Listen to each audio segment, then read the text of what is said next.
What's going on, YouTube? Welcome to Ice Up Gaming, and today we are going to be talking about Chang'e. Now, Chang'e is annoying as fuck. There's no other way to put it. This isn't a guide video. This isn't a how to play this character video. This is a stop downplaying this character.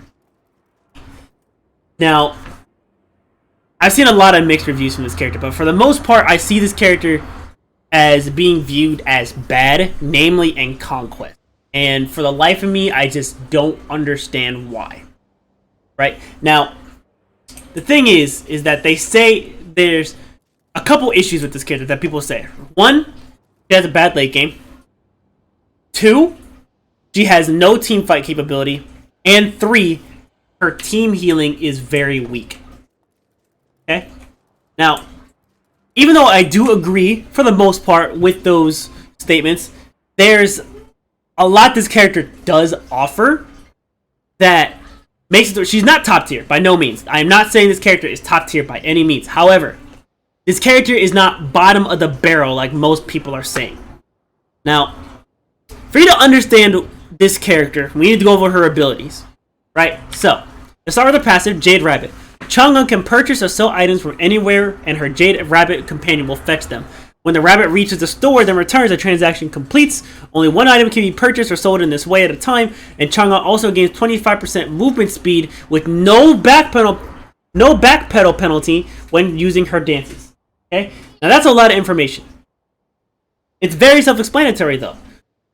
Basically, when she's using an ability, she gains movement speed. You know how most people when you use an ability or attack, they slow down, and it's very noticeable that they slow down? Chang'e doesn't have that issue. She actually moves at full speed and faster when using abilities, making it to where she's incredibly hard to hit.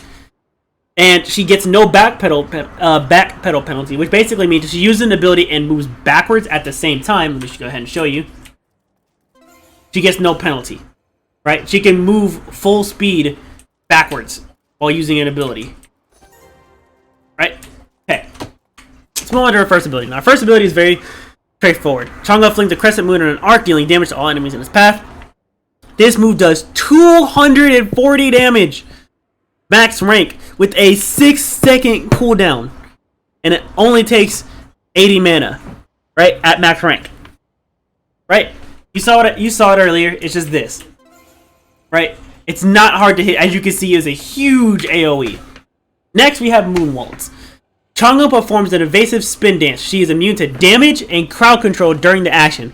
For each tick of damage from an ability or basic attack that was avoided, Chang'e restores mana to herself and her allies. This is on a 14-second cooldown. Right? This, we've all seen it before, is this move. Very annoying, especially when you're trying to lock down this character. Right? Next, we have her third ability, Moonflower Dance. Chang'e twirls, scattering flowers around her and healing herself and nearby allies and damaging nearby enemies. Moonflower Dance also reduces the healing of all nearby enemies. The second part, I didn't even know. I didn't know this ability actually reduced healing by 50% for 4 seconds. This is divine. This is like Pestilence. I'm sorry about that. That's my kid. And then you got, it's on a 12-second cooldown. Okay? So, I'm just going to show you what it is. It's this. Right? It's a huge AoE. And then finally we have our ultimate ability. Chang'e's Waxing Moon Dance is captivating, with this dance dealing damage and stunning enemy gods in front of her. Each subsequent god that gets stunned is stunned for longer than the previous one. So, you're stunned for 1 second, and everybody else behind her, it increases the stun by another second. So if 3 people get stunned, the person in the back is stunned for 3 seconds. And this is on a 90-second cooldown. Now this is not a really hard-hitting ult, but it does do 420 and has really good utility behind it. And it's on a relatively low cooldown, so you're gonna need beats against this character. Now, the first thing we look at is her cooldowns. Right? On first glance, base, her cooldowns are pretty fair until you realize that mages have this item right here, Chronos Pendant. Not only does it give 20-second cooldown reduction, but it subtracts 1 second from all your abilities currently on cooldown every 10 seconds. 10 seconds is a pretty short amount of time. So if we throw that on, right, this is one cooldown item, by the way. If we throw this on, this drops this to 4.8 seconds. It drops this to 11 seconds. It drops this to 10, basically 10 seconds. And this is 72. Now, if you're smart, you're going to be building this character with utility. So you're probably going to be building maybe an ethereal staff.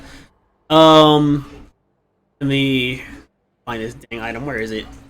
You're probably going to be building a what? We're going to be building this, a breastplate of valor for the extra cooldowns. So this is already max cooldowns right here, 40%. Right? You're probably going to be building Lotus Crown. You're probably going to be building. Let me see. Where is it? Right here. Right here. You're probably going to be building this. And then you're probably going to be building one damage item for the lols, right? So probably, since, there we go, Soul Reaver, right? Really basic build, and then you would be building this right here. Right? Okay. So, now, this ability that does 240 damage is on a 3.6 second cooldown. This ability, which gets her out of anything, is on an 8-second cooldown. This ability that heals and reduces healing on an AoE that still does 185 damage plus 252, by the way, because of my items, is on a 7-second cooldown, and her ult is on 54 seconds. Do you realize how much damage she can pump out in that short amount of time? Do you really? Because to be honest, if you look at all these abilities, you can see they have really wide ranges, so she's not going to miss. If you build both an Ethereal and a Soul Reaver, you're going to be hitting through their defenses and towards their health, and you're going to be making yourself tankier. So let me go ahead and show you what this would look like, right? So, right? Right? So it will take her a second to whittle you down, but that entire time, you can't lock her down. She's mobile. She has healing. She could just heal her. She could just CC immune herself. And the thing about it is that what I notice about a lot of people is that they like to dump their entire kit all at once to try to kill somebody. Chang'e is not like that. You have to be a little bit, and I say a little bit very sparingly. You have to be a little bit methodical with your abilities. You can't just dump everything, or else you're going to leave yourself a sitting duck. You have to know when to throw abilities. Wait a second, then throw another one. Oh, guess what? Now this ability is back off a cooldown. Up, now you still can't touch me. Up, now you're stunned. Up, now I'm back over here. Up, now you're dead. And that entire time, you haven't hit her once. Or you have hit her, but she's healed back to full. Right? Another issue with this character, right, is just this second ability alone.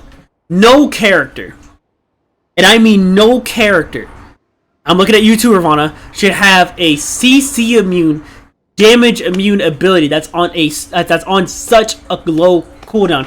Aphrodite is annoying, but at least her stuff is locked behind an ult.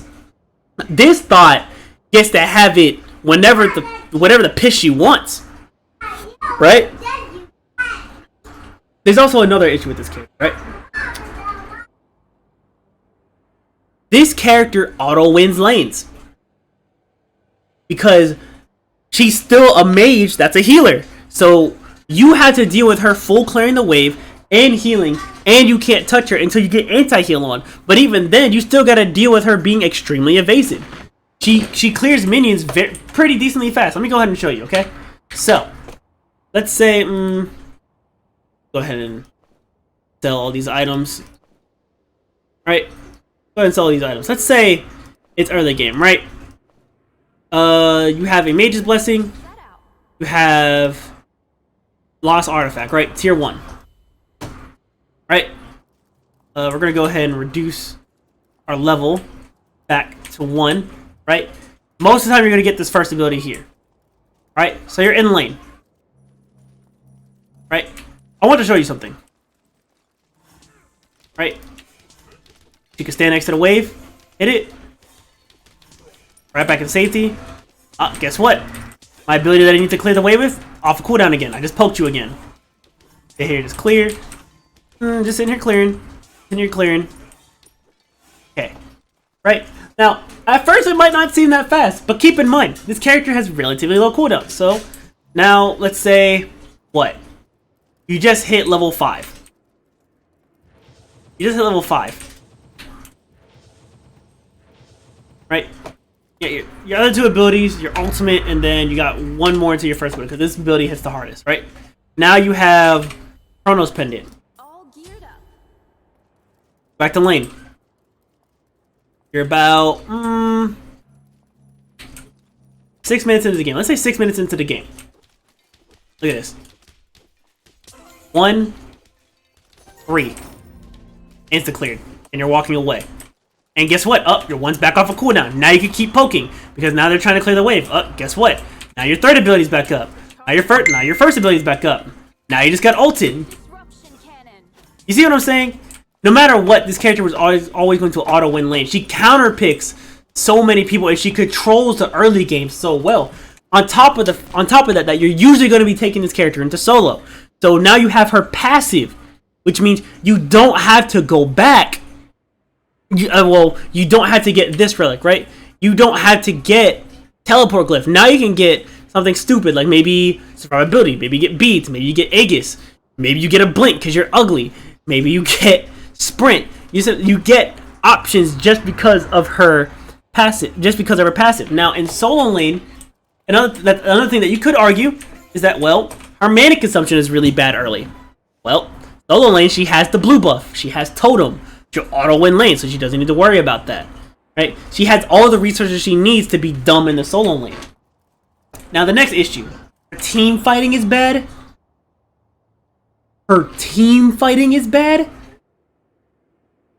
Really? So this big ass stun is not good for a team fight, right? It's not good for a team fight.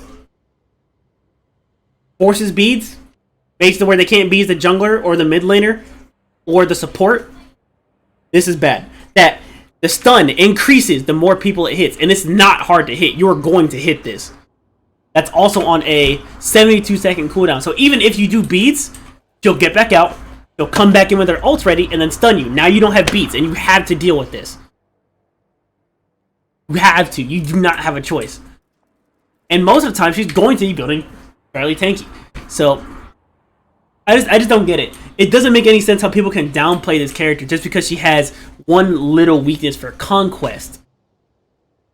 It doesn't make any sense because other characters are dumb, right? That have like a really glaring issue. Like for me, Achilles, his clear is terrible, but Achilles is one of the top solo laners because he has an execute and he has good damage and he's a tank, but he can't clear. He's top tier though, right? Makes no sense. Who else?